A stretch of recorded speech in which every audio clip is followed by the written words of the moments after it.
It just started. Podcast. There you go. Oh, it's Yeah, it had its own. It had its own countdown. and I think there's a lag on mine. Okay. Good evening, everyone. I am Star Rock, and I am the host of Black Horror Journal podcast. I like to describe it as a podcast where Black history, creativity, and pop culture meets. And I am here with Riddell, who is the host of Purple Political Breakdown. It's a podcast where you can get bite-sized political news and bites. And we are here today to interview each other. It might sound weird that there's a political podcast paired with a horror podcast, but we actually intersect in some ways. So tonight's prompt is politics, media, and the perception of Black people. How do those things intersect? We're going to get into it. I have my thoughts and theories, but given the political circus that we're in right now, I kind of want to throw this question to you, Riddell. First of all, how do you think politics and the perception of Black people intersect?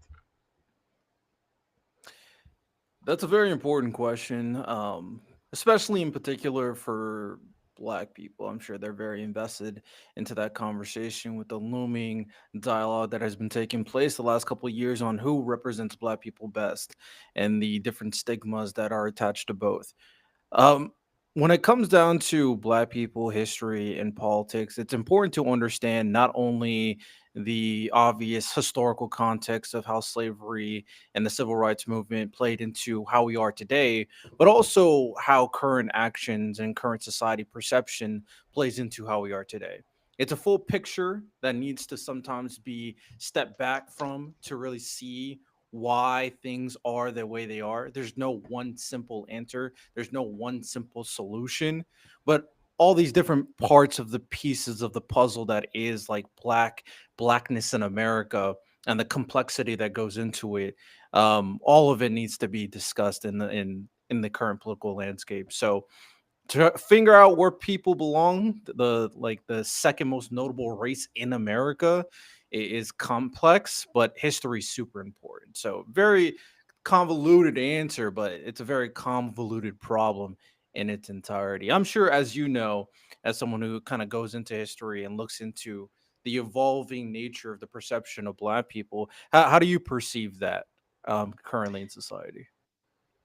Yeah, I'm glad that you said that because so I think a lot of times when people think about horror, they think about like just like slasher flicks.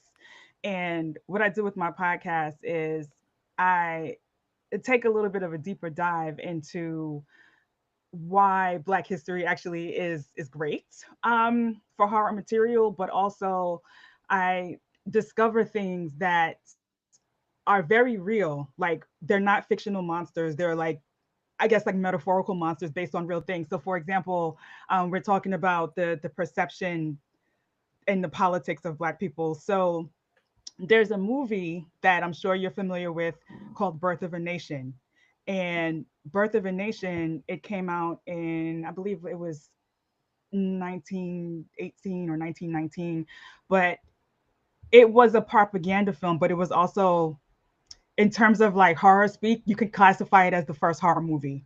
For people who may not be familiar with Birth of a Nation, it was a film created by a man named G.W. Griffith, and it depicted white people in blackface, and they were sort of depicting Black people as like Black men in particular as these like monstrosities, these monstrous creatures who ran around raping white women. And the point of the film was to stoke fear and to encourage white men, particularly the KKK, to recruit and do what they needed, what they felt they needed to do to eradicate the problem. This is all horrific stuff, but it's very real.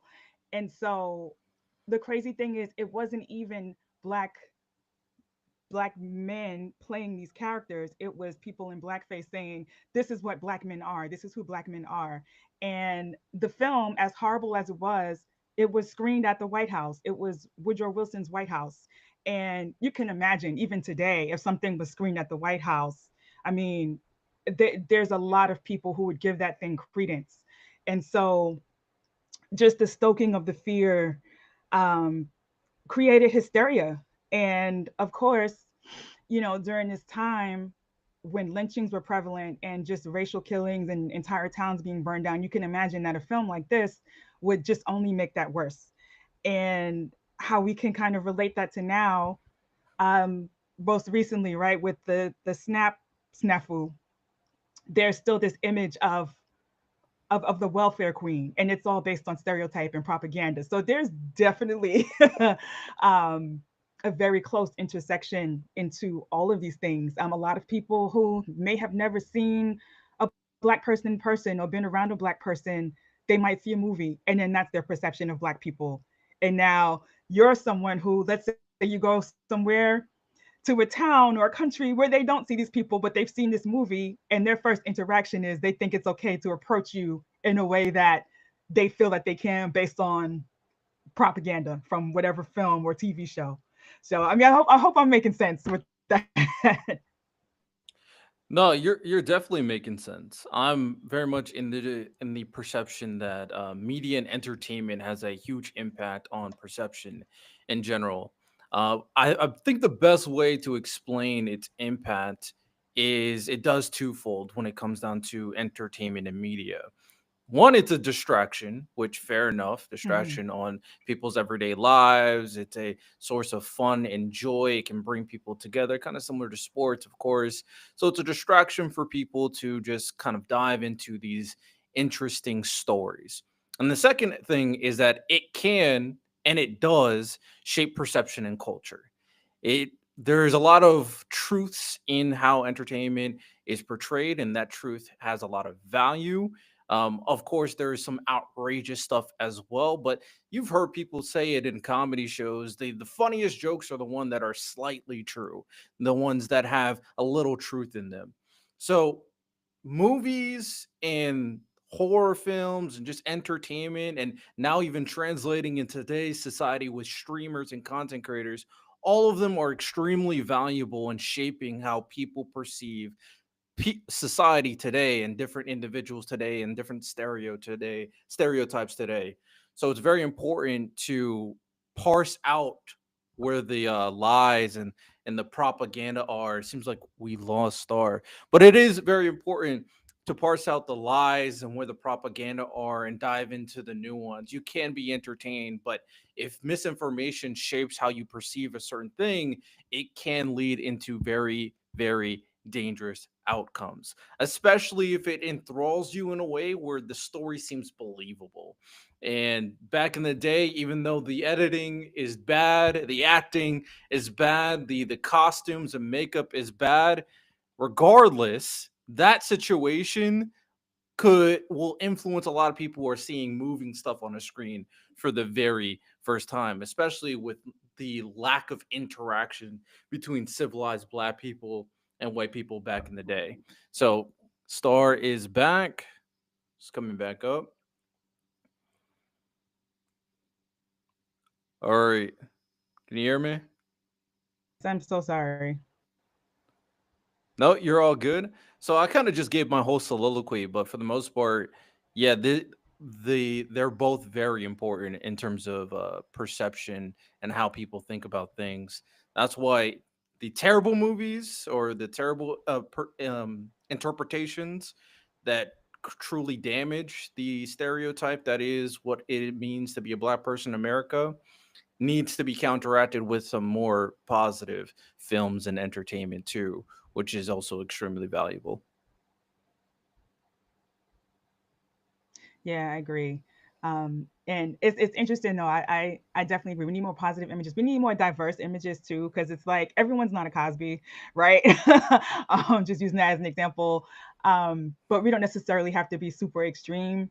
But at the same time, I'm okay with seeing more villains too, but just in a way that sort of is still robust and well written. Um, I think we still struggle with being seen as, like, we say that we're not monolithic as black people, and we're not. And I think Hollywood still struggles with that concept um a lot. um but I want to ask you, this is kind of a basic question. What made you start your podcast?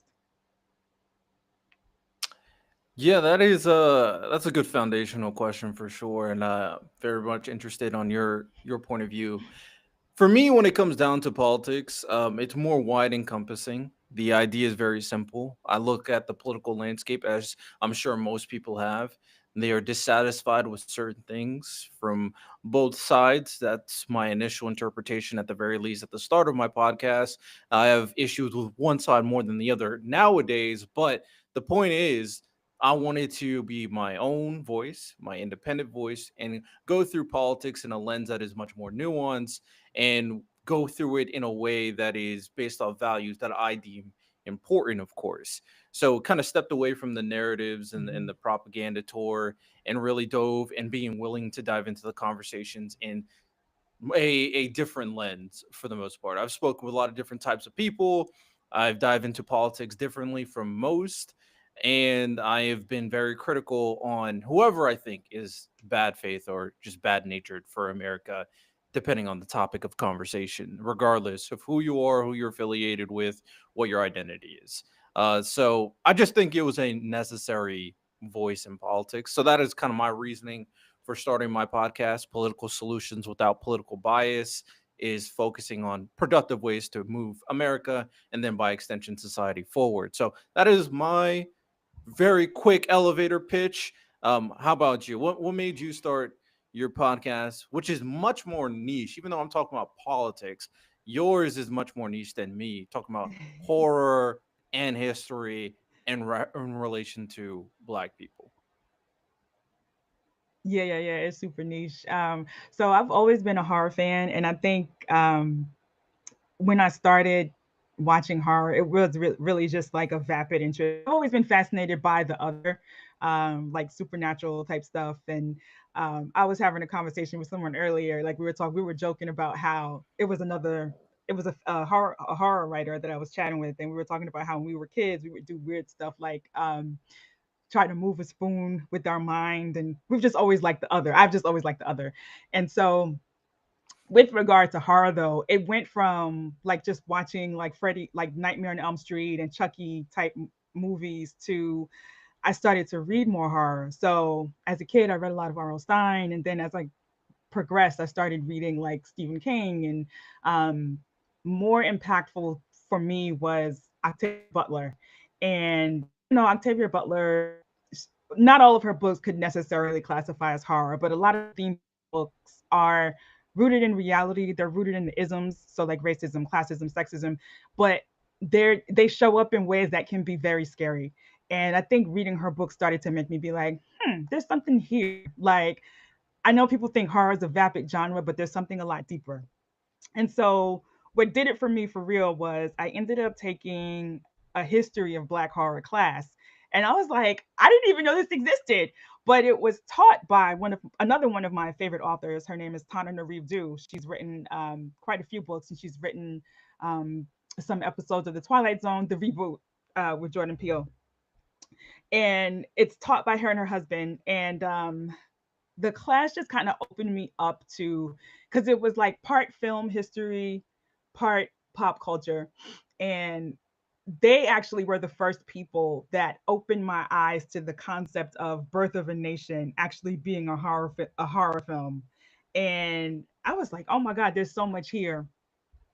And because there aren't that many black voices in horror media, it was something that kept nagging me. And I found myself having one too many conversations with people where I'm just like rambling about like the history of zombies or like the history of voodoo and or like zombies are a metaphor for control. Like you can say zombies are like the metaphor for white fear and like um being controlled by some scary black people. It's a whole thing. And so I was like, no, I need to talk about this stuff because I didn't see too much media that really discuss these things. And so that is my long-winded way of saying that is why I launched this podcast because I figured it was a perspective that someone could find interesting besides me. And again, going back to like my rambly conversations with people about like the history of voodoo or the history of zombies or like, you know, um, just these different things, these different concepts, they would be interested. And so I was like, let's see if we could really rally this niche and create something interesting. It definitely seems like there's a level of intrigue behind that would appeal to certain people, and I mean, for me, I'm a big horror movie fan. It's my actually favorite genre. I prefer horror movies over Oh everything. wow. Um, I do. I will say, like, recently, I'm waiting. I need some good horror movies. Some of them just haven't been hitting as much. Like, Weapons came out. I don't think Weapons was that good personally. Everybody thinks it's amazing. I don't think it was that good. I haven't seen Sinners it was, yet. I gotta check it out. yeah. I mean, it wasn't scary at all. I will say that. It just there was no Okay. fear in that movie. But there was I think the reason why a lot of people liked it is because of its production is very unique and how it told its story and the different perspective of characters. So shout out for that. That kind of creative way of writing is appealing to some. And a lot of horror movies are leaning into that, but a Hmm. lot of them haven't really done it well. Jordan Peele is one of the few people that does do it well with like Get Out and Us. I haven't seen the other one, the recent one, but yeah. So there's a lot Oh, of I saw great that. things that Yeah. I heard it was good. I heard it was good. So there are a lot of appealing things for horror movies I and have a horror movie different take. I fans have out a there. whole episode reviewing it. That it wasn't good. So I was like, I didn't think it was bad, but I didn't necessarily like it. I don't, That's and I fair. don't. That probably doesn't make sense, but like, but I can see why someone thinks it's good. There's a lot of great stuff about it. I felt a little bit left hanging. I guess that's my main gripe, but I didn't think it was terrible. I mean, that's how I feel about Weapons. I didn't like it, but I think I understand why other people like it and think it's good. So Hmm. I mean, you sometimes you got to step outside of your personal feelings and biases to be a little objective. That's what I try to do on my podcast regarding politics, and it's important. Um, but that is something that's important in general when it comes down to people's perception of how things are and how society is kind of perceiving a lot of different things. Politics wise, there is a section of people on the right, and just put say it very plainly, that have a very negative connotation and see black people as, dare I say, thugs, and it's not good at all. And then there is a Hmm. section of people on the left that I'm really going to the extreme perceptions that's not very good for black people, but there is a perception of the left that kind of see as black people as people that need saving. And I would say that is also not good. Black people don't need saving from a lot of the people on the left. Yes. They can kind of pave their own way. So these perceptions can be very problematic, and when it comes down to horror movies, you kind of spoke on it a little bit earlier. There's really not a lot of good perceptions on how black people are perceived in horror movies. We can kind of Hmm. parse out niche examples like Get Out or Us or that one horror movie with the it was like a voodoo thing that where they he went to an island. He was a rich black family. You probably know what movie I'm talking about.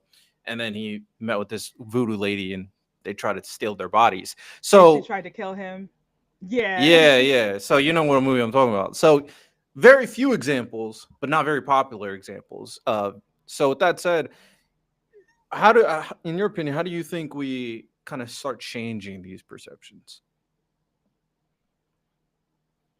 So this might sound cliche, but I really think that in this age of us being able to have our own platforms, that plays a role.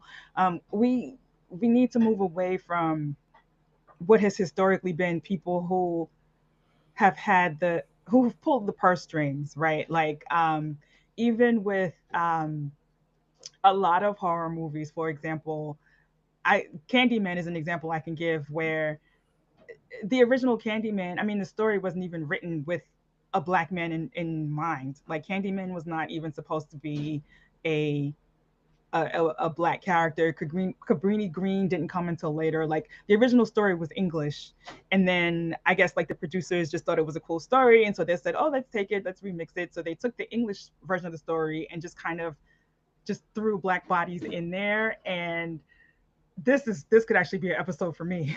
But just there's some things about how it was written and how black people turn up in Candyman that it's like you can tell that it wasn't necessarily, this is the first one, not the reboot, which was directed by Nia DaCosta. Nia DaCosta, I think, tried to correct some of the things that were flagged in the original. But my point is, it wasn't like necessarily written with black people in mind or written by black people, and that's the case with a lot of our media. Like there's a lot of influence from people who don't necessarily know us, and I think it's important that we do have our own, we rely on our own voices with these platforms that we create, and we have to use these platforms responsibly. I mean, I will say one thing I like about the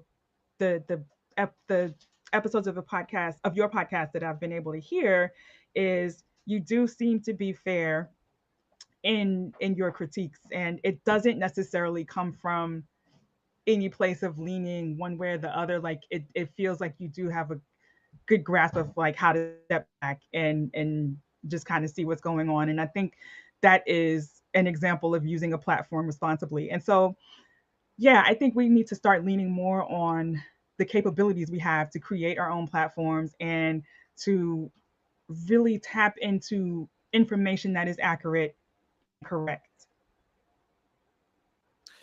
Yeah, I would agree to that. That responsibility thing, I do think is probably the most important function of this whole entire thing, because ultimately, reality that I know some people don't want to hear, but is very important to know, is that when it comes to appealing to people in America, whether that's in politics or in entertainment, you can't just appeal to a section of people.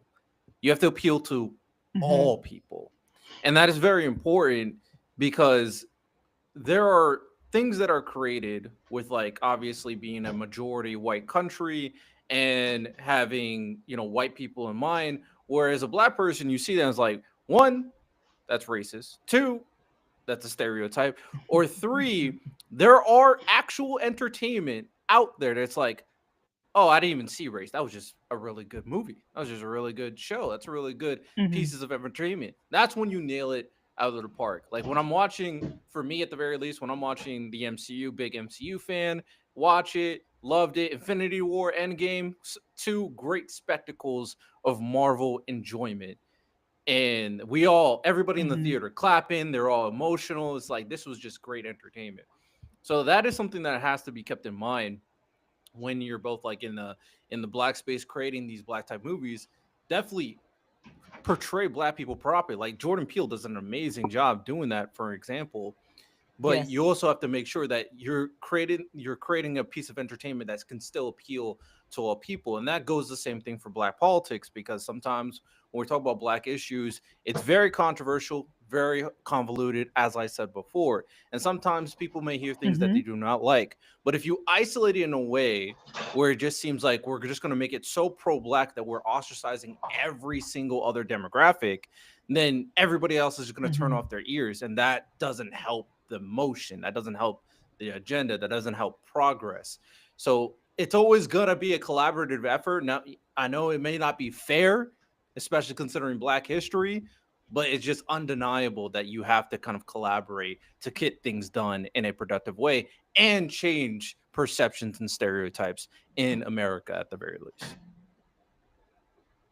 Yeah, be willing to have conversations in a mature way. We know the internet isn't necessarily the best place to always engage in mature conversations, or like sometimes maybe something you say gets lost in translation when you type it versus a platform like this where we're actually speaking and you can hear tone and pick up on tone as well. But I definitely agree. Yeah, I think it's very important. I guess the next part of the conversation we can kind of lean into is when it comes down to current. This is a more specific question, and current iterations of black horror history from your side, or just like any type of entertainment that you are aligned with, what are some actual good examples? Who are people that are actually doing it right? What are movies that are actually doing it right? Other than the infamous one that I've mentioned several times, Jordan Peele. Of course, Jordan Peele. Yes. But Ryan Coogler, I love that he stepped into horror with Sinners. Um, the blues is also a big part of my background too. Like when I was in college, I did radio, and for whatever reason, they made newbie jockeys start with the blues. So that was very fascinating that he combined the blues with history. I love that because there is a lot of folklore in the blues, so that's cool. I mentioned Nia DaCosta. I liked her rendition of Candyman. I think it got mixed reviews, but I like what she did with it. I think she kind of tried to adjust it and make it a little bit more culturally appropriate. Um, and so yeah, I think if she wants to try her hand at horror again, she should. Lovecraft Country. I hate that the show is over, but Lovecraft Country did a really good job. My favorite episode is, I forgot what number episode, but the Topsy and Bopsy episode. If anyone wants to go back and watch Lovecraft Country, watch the Topsy and Bopsy episode, or um, if you haven't seen it, maybe don't start with the Topsy and Bopsy episode, but that's an episode that I definitely recommend because it was terrifying. It was. Did you watch Lovecraft Country by any chance? Though I actually have never heard of it, to be honest.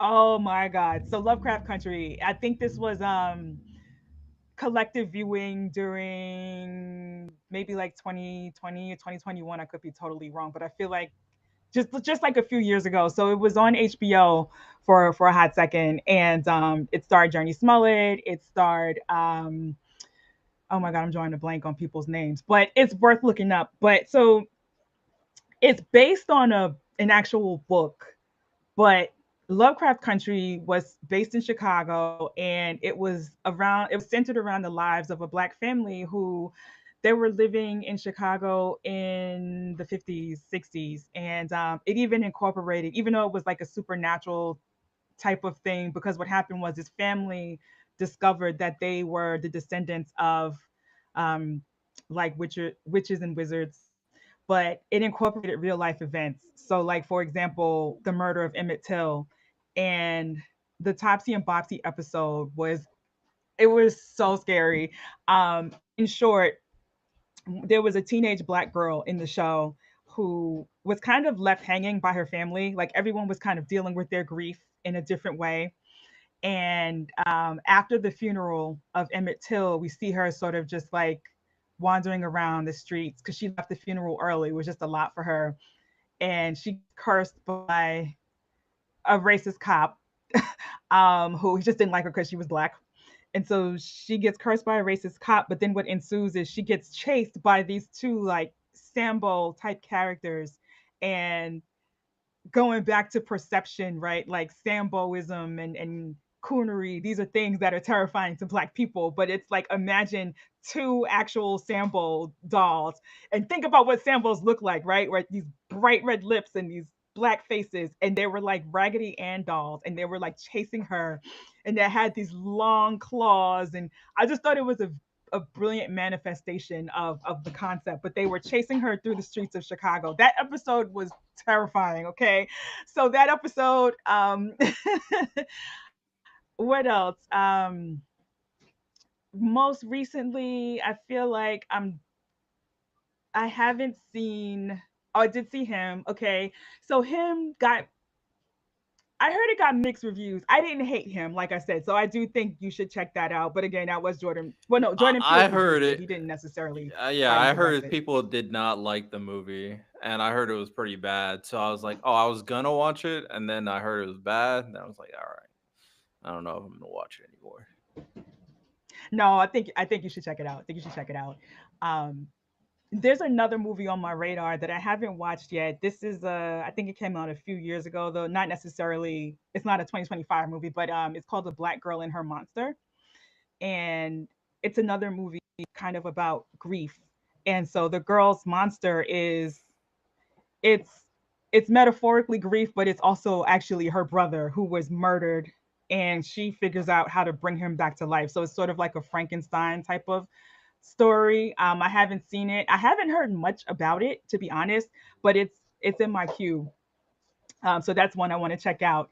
And at the moment, that's all I have. I mean, I am constantly looking for new films. What I'm seeing a lot of is like a lot of streamers are starting to post like independent type films. Those tend to be terrible. Um, so I don't Yeah, know. It's yeah.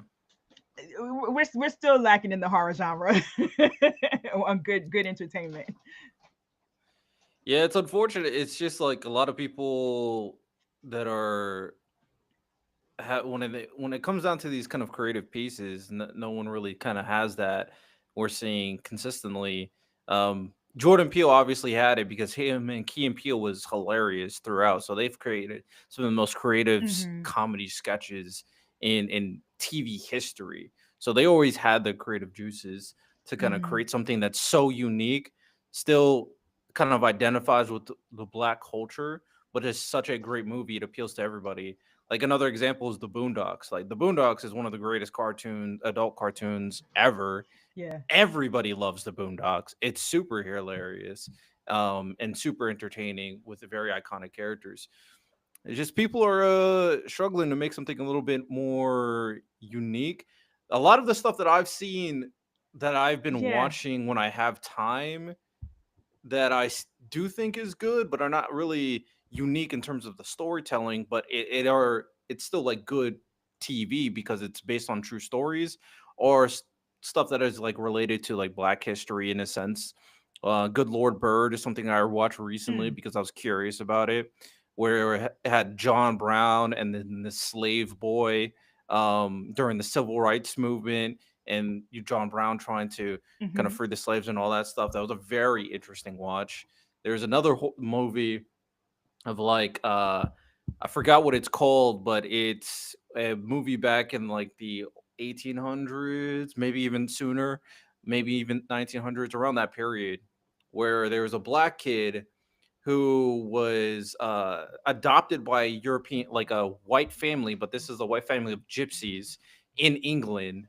And there was a program Okay. where these families would adopt them, and then their parents would try to get jobs, get money, so they can have enough money to return back to Africa. Farming, I think, is the movie. I think it's called Farming. That was a crazy movie because this black kid got so mixed up in his the perception of himself and his own identity that he joined a racist white organization of skinheads, and then he had a whole kind of topsy turvy. Oh And then wow. there's another movie about black people returning from World War II and then treated like shit after they helped fight in the European wars. Um, so there's a lot of like good history based like black television, but then when we get into the supernatural, when we get into like the more unique storytelling, there's a struggle there. I would say there's a struggle there. There's definitely a struggle. Oh, excuse me. um, Sorry for the lag. I don't know what is going on with my Wi-Fi right now. But no, there Yeah. is a struggle. There is a movie called His House that is the premise is it's immigration. It's sort of like the monster. Um, I don't know much about it. It's also in my queue of movies to check out. Um, but I got to be honest, like sometimes even though my podcast centers around black horror, right? Like or horror history, it's like there's so much of it going on in real life politically. Like you cited some historical films. I'm even thinking about the news that's been breaking. Well, I can't say it's broken. It's kind of like it the inevitable, like with the release of the Epstein files and just the bits and pieces you hear about what the survivors went through and just these like the idea of starving entire nations of people. All of this is very scary. And it's real. And sometimes I'm just like, oh my God, I gotta take a step back. This is a lot. Um, but again, I have to regroup and come together for the pod, right? But I say this to you, who is someone who, I mean, politics never stops. Do you ever have moments where you're just like, this is too much? Um, I mean, it is a lot. I think one thing that I am very understandable is that politics is a lot to digest emotionally. Now, I will say this for me Hmm. individually that helps me is that I'm not really an emotional person.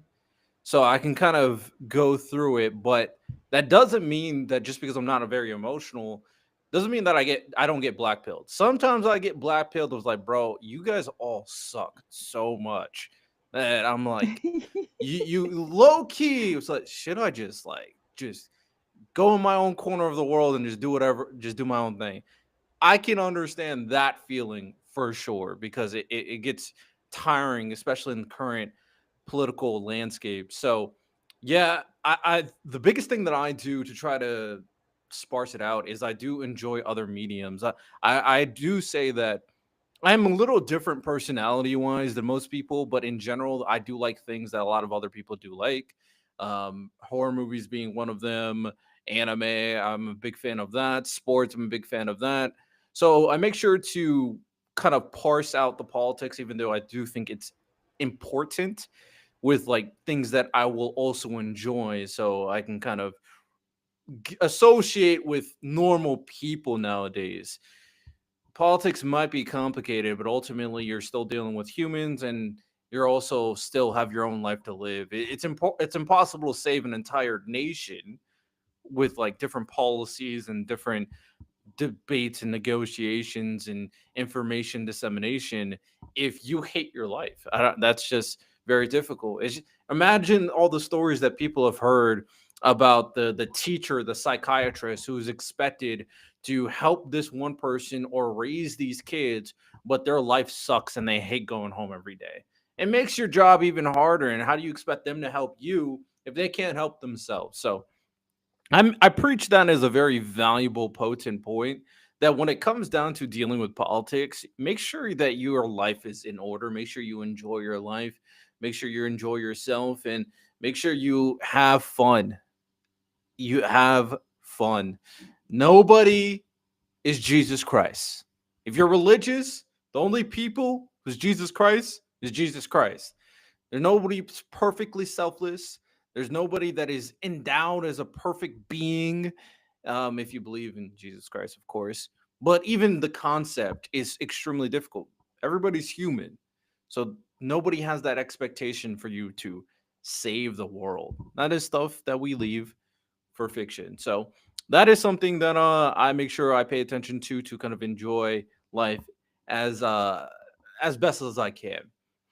Another important thing that's something that Star brought up that I do think is very important, potent in this current society, is that we are living in very tough times. I don't mean to bring up all the politics, but regarding stuff that is involved with aid across the country, regarding SNAP benefits, increasing prices, tariffs. There are so many things that can lead into ICE and immigrants that there's no denying that a lot of people are being affected. There's no denying that a lot of people that are innocent are suffering. We live in a very tumultuous time period. And it's interesting. I'm sure a lot of people have watched movies or watch horror movies with other friends and other family, or maybe this kind of reminds you of yourself. When you're watching the situation, you do reflect on what if I was in that circumstance. Some people say, I'll never be in that circumstance. I'll never stop. I'll be running. I'll be dipping the moment I see a demon. Some people say if I was there, I would help out this little girl. Some people would say a lot of different things they would do to either make sure that themselves as an individual is not in this terrible, terrifying circumstance, or to help the other individual to alleviate them from that terrible circumstance. So, when you take that into consideration, where people genuinely either want to escape horror or save people from horror, why are people not doing that today? That is a very legitimate question that I do think should be realized. I try to tell people all the time that you don't have to you don't have to kind of know everything when it comes to federal politics. And I'll bring this up to Star um, as well, but just accepted her. She's on her way. Hello, can you hear me? Still connecting, ladies and gentlemen. Don't worry about it.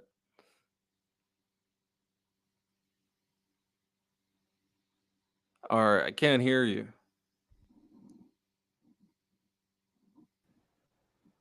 Can you hear me now? I can't hear you now. Yeah. Yeah, I hate to be this person. I'm sorry, y'all. I this is new Wi-Fi. We can blame Verizon. Truth be told, this is why I asked you to be the host because I was like, I don't know. The performance has been weird. Um, I think I have but had my wrong mic in the entire time oh, really? because I I've have a heard way you better though. sounding mic. Okay. And now you mentioned anime. I see that's manga, right? That flag back there, One Piece. Yeah, One Piece. Yeah, yeah, yeah. Yeah, yeah, yeah, yeah. I dabble. Yeah, I'm pretty much in tune with that. But you know, we make live. We do what we got to do with all the technical difficulties. Uh, Yeah. so one of the things that I brought up in my own little individual soliloquy is that I did say or bring up the idea that in the current situation we have, as you brought up, there is horrors taking place, and I we know for a fact, I'm sure you know people that they've watched a horror movie or they watched a very terrible situation and go like, if I was there, they either say one of two things. If I was in that situation, I would just get right out of there. I'm not walking into that house. I'm running the other way. Or they say that they would help in some circumstance where they would offer some type of help. Her internet is not messing with her today. Yeah, I think I have the wrong mic in. I don't know why I can't switch mics. That's very disappointing. But anyway, um, yeah, it's important when it comes down to society today. It's important that people get involved. It's important that you help the best way you can to ensure that it doesn't get worse. And the simplest way to do it is one, vote.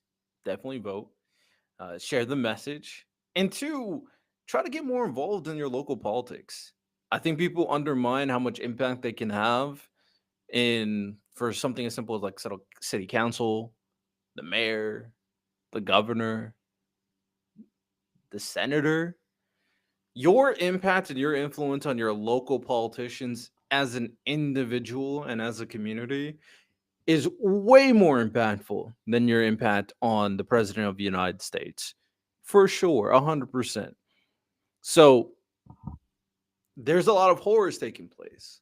But if you want to be the protagonist of the story that saves everybody from the demons and exorcises the Blair Witch, you got to be involved. You got to be involved with local politics.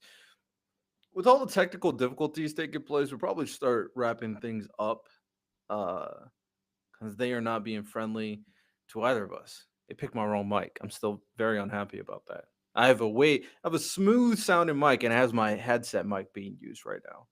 It's very disappointing. Um, all right, Star is back.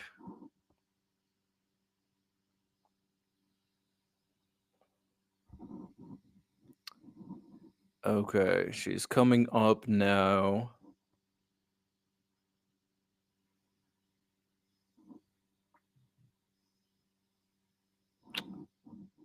Test. A lot of crazy things, a lot of good movies I gotta watch though. Apparently, there's a new horror movie that's coming out. I forget what it's called. I think it's Thought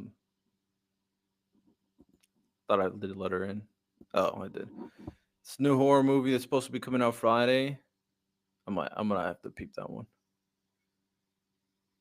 All right, start. Let me know when you can hear me.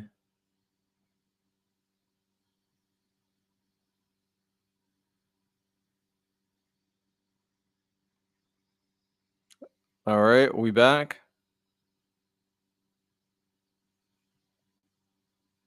Can't hear you. Oh, I can hear you now. I get Okay, you so now. the last thing I heard you say was people tend to watch horror and they're like, if I was there, I would do something, or you can finish your thought, and we'll try to get through this without me getting cut off again. No, that's all right. I already said what I had to say. The basic idea is that we notice the terrible things that happen in horror movies and people feel empathetic towards it. We notice the terrible things that happen in history and people feel empathetic towards it. So as we see the terrible things happening now, and this is not a time where you can just be a bystander. You can get involved. You can vote. You can share information that is helpful. You can become more of an advocate for local politics. I think people undermine how important that is.